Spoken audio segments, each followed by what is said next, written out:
Pemirsa, aktivitas Gunung Semeru dan Gunung Merapi dalam waktu belakangan ini cukup tinggi.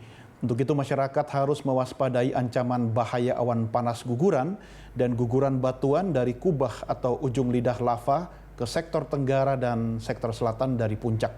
Kita akan membahas hal ini bersama Kepala Bidang Mitigasi Gunung Api PVMBG, Badan Geologi Kementerian ESDM, Hendra Gunawan.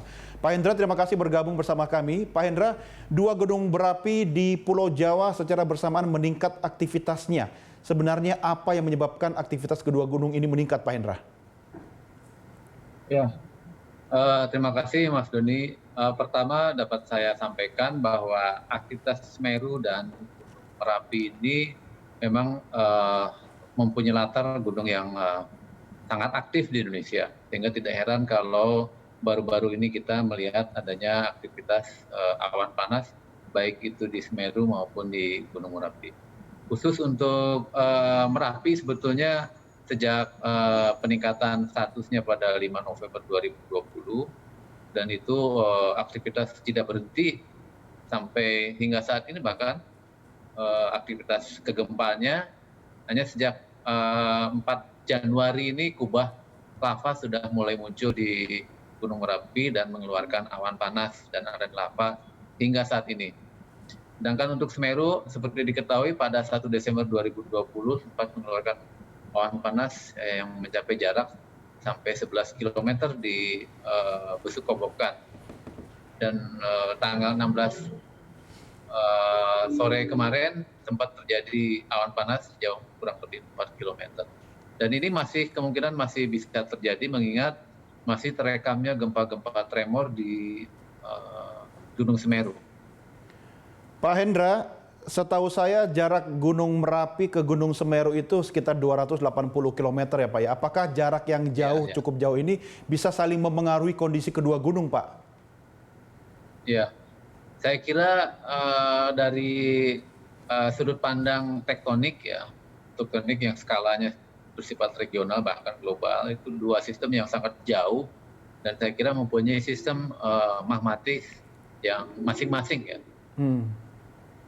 Artinya sebenarnya tidak saling terpengaruh ya Pak ya? Ya, betul ya.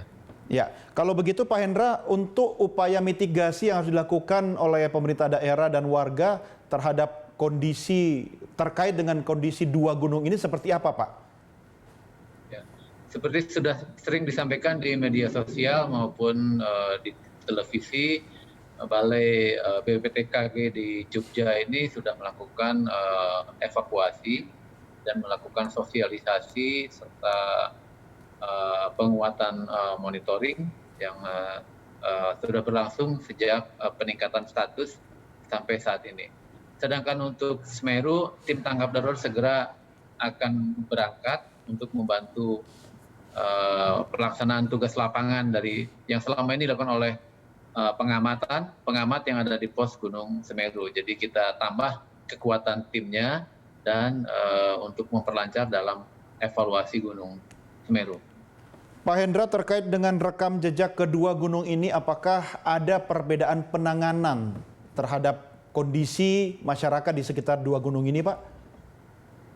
Ya, tentu ini agak berbeda ya, karena kalau di Gunung Semeru, desa yang arah ancamannya cukup jauh, 11 km, sedangkan di Merapi itu sangat cukup padat penduduknya pada jarak 5 km, oleh karenanya sudah dilakukan evakuasi atau pengungsian.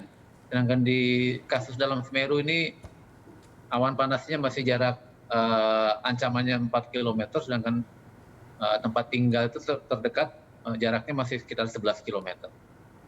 Baik, Pak Hendra, terima kasih sudah bergabung bersama Prime Time, Pak. Selamat sore. Sama-sama, Mas Doni. Baik, pemirsa, demikian tadi diskusi kami dengan Kepala Bidang Mitigasi Gunung Api PVMBG, Badan Geologi Kementerian ESDM, Hendra Gunawan. Prime Time